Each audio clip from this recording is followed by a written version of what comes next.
hairy strands and other blood na nakita doon sa sasakyan ay nagmatch doon sa DNA profile na binigay ng magulang ni Miss Catherine Camilon. Kakapasok lang na balita. Ito ang latest update sa beauty pageant candidate at teacher na si Catherine Camilon na isang buwan nang nawawala. May usad na sa kaso ng nawawalang beauty queen na si Catherine Camilon. Nagmatch kasi ang DNA sample ng kanyang mga magulang sa buhok na nakuha sa isang abandonadong sasakyan sa Batangas. Narito ang buong detalye. Ngunit bago tayo magpatuloy, huwag kalimutang i-like, share, subscribe, and click the notification bell for more updates and for more upcoming videos. Maraming salamat! Kumpirmado na ang nawawalang beauty pageant candidate na si Catherine Camilon ang isinakay sa natagpuang pulang SUV na na-recover ng mga otoridad sa Batangas. Ito ay matapos na nagmatch sa DNA sample na isinasagawa ng kapulisan ang na-recover na forensic evidence ng nasabing sasakyan. Hairy strands and other blood na nakita doon sa sasakyan ay nagmatch doon sa DNA profile na binigay ng magulang ni Miss Catherine Camilon. Yung mga witness natin ay hindi nagsisinungaling.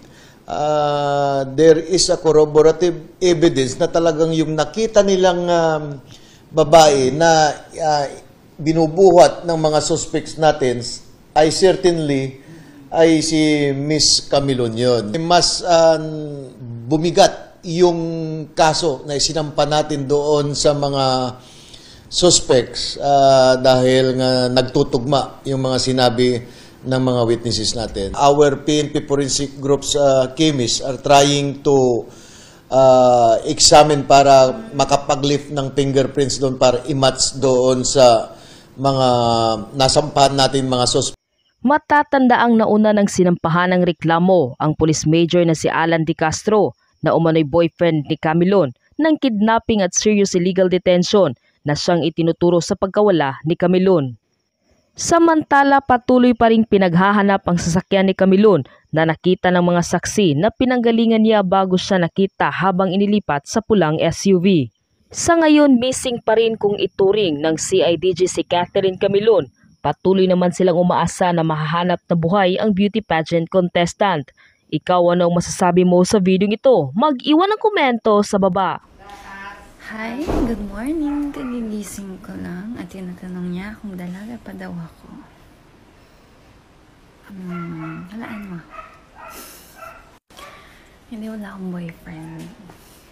Tagal ko nang walang boyfriend. Naghihintay ako. Ito talaga yung tunay na paubaya. Basahin ko. Nagka-girlfriend ako ng teacher. Sobrang busy nila. Wala sila time sa sarili nila. Sa akin pa kaya. Kaya nag-break na lang kami kaysa masira teaching niya dahil lang sa akin.